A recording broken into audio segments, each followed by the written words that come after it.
Isa sa kaabang-abang ngayon sa Philippine boxing na pwedeng mag-world champion itong undefeated na Pinoy. Ang tubong sa watas sa Davao del Norte na si Charlie Suarez na may 17 wins, walang talo at 9 knockouts sa kanyang kartada na binansagang King's Warrior dahil sa tulis at lakas ng kanyang mga suntok. Kung saan kumuha ito ng isa sa pinakamalaking upset sa mundo ng boxing nang lumayo ito sa Australia at hinarap ang undefeated na Australian champion. Dahil sa kanyang pinakita, pinapirma na itong si Suarez sa top rank promotion ni Bob Arum para sa world title fight. Matapos nanalo itong si Suarez kontra sa knockout artist na si Jeffrey Palulo ng Indonesia, kung saan pinasuko ni Suarez itong si Palulo sa loob lang ng round 2 at inangkin ang IBF Asia Super Featherweight title. Mula sa panalong ito mga tol, dumating ang malaking laban para kay Suarez. Bumiyahe ang kanyang kupunan patungong Australia upang labanan ang undefeated na Australiano na si Paul Fleming, mas kilala sa pangalang Showtime dahil sa kanyang tibay at galing sa ibabaw ng ring. Hindi simpleng boksingero itong si Fleming mga tol dahil sa kanyang undefeated record na 28 wins, walang talo at 18 knockouts. Hawak pa nito ang 4 na titulo, ang IBF Pan-Pacific, IBO Intercontinental, WBA Oceania at WBC Asian Boxing Council Super Featherweight title. Habang ang Pinoy na si Suarez naman ay nagrepresenta sa Pilipinas sa Asian Games, kung saan kumuha siya ng 3 gintong medalya para sa Pilipinas at lumaro na si Suarez sa 2016 Olympics bago sumubok sa professional na boxing. Bilang amateur mga tol, nakalabanan niya ang dating pound for pound king ng buong mundo na si Vasil Lomachenko. Halika mga boxing fans, ating panoorin kung paano pinabagsak ni Suarez si Fleming sa kanya mismong bakuran sa Australia upang maiwasan ang planong dayaan. Dala ni Suarez mga tol ang 14 wins, walang talo at 8 knockouts, habang ang champion na si Fleming naman ay may 28 wins, walang talo at 18 knockouts. Maliban sa nakatayang mga titulo ni Fleming, ito ay title eliminator kung saan ang mananalo ay maging mandatory challenger sa world champion sa laban na ginanap sa Kevin Beach Stadium sa Sydney, Australia. Sa simula ng round 1, magandang palitan ng suntok agad ang pinakita ng dalawang boxers na gustong tapusin ng maaga ang laban. Yan, yung putray mo mong iwas-iwas. Iwas-iwas. Senna, stay on the gloves. Don't cross over. Work now. Be careful sa hook, Stanley. Be careful sa hook.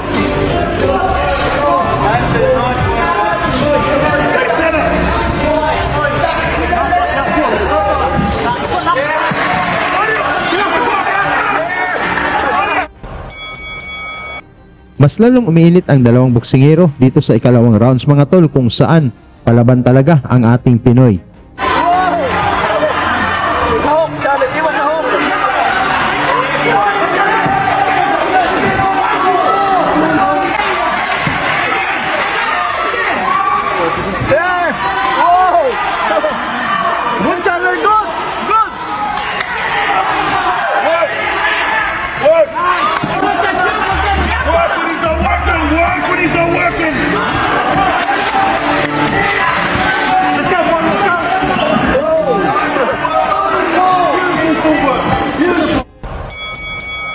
Sa round 3 mga tol, mas lalong lumalakas ang mga pinakawalang suntok ng dalawang fighters, kung saan sigawan naman ang mga Australian fans para sa suporta sa kanilang pambato.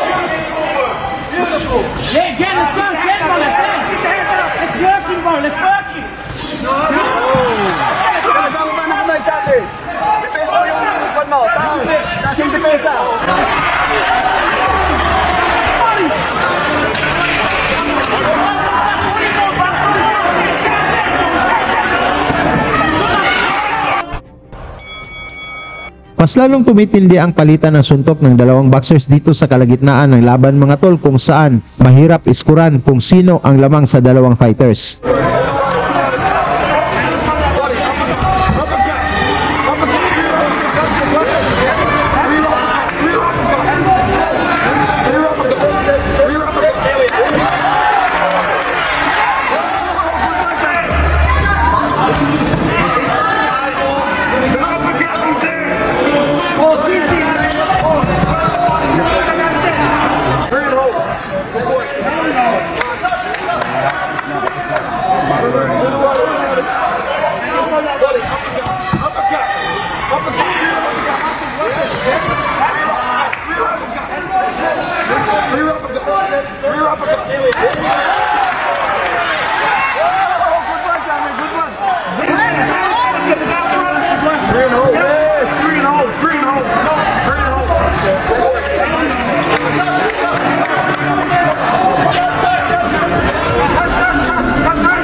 Sa round 8 mga tol, marami nang tinatanggap na suntok ang dalawang boxers ngunit pareho itong nagpakita din ng tibay.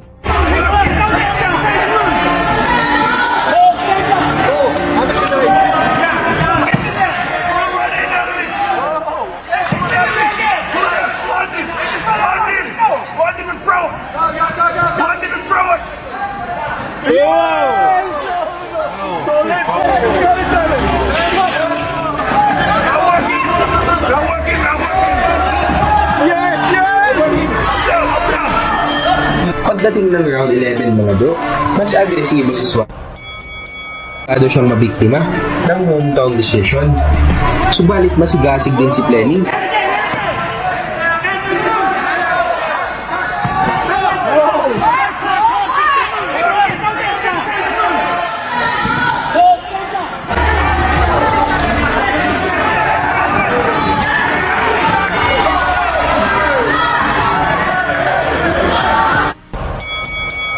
Dito sa round 11 mga tol, pilit na umatake itong Pinoy na si Suarez dahil alam nito na napakahirap manalo sa pamamagitan ng desisyon dito sa balwarte ng kalaban, habang si Fleming naman ay umayakap upang tipirin ang oras upang umabot sa desisyon ng judges ang laban.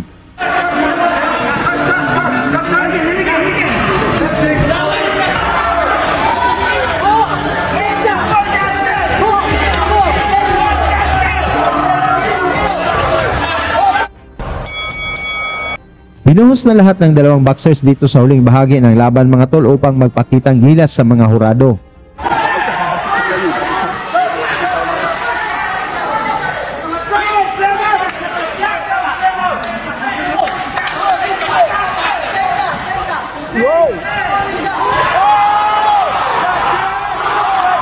Mula sa magasunod na suntok ni Suarez, bagsak si Fleming, tumayo man ito ngunit bistadong nasaktan.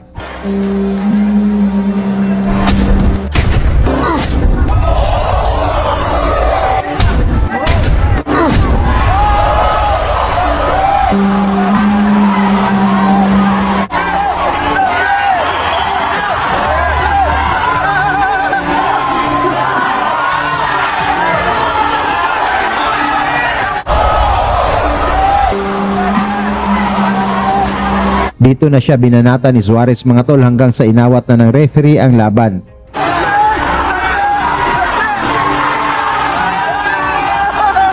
Nanalo si Suarez mga tol via technical knockout sa round 11 at naiwasan ang dayaan dahil sa score ng laban. Panalo si Fleming sa tatlong judges, 106-103, 107-102 at 108-101.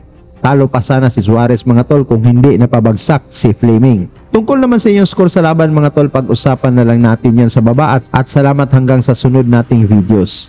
Lagi niyong sundan, huwag magpapahuli.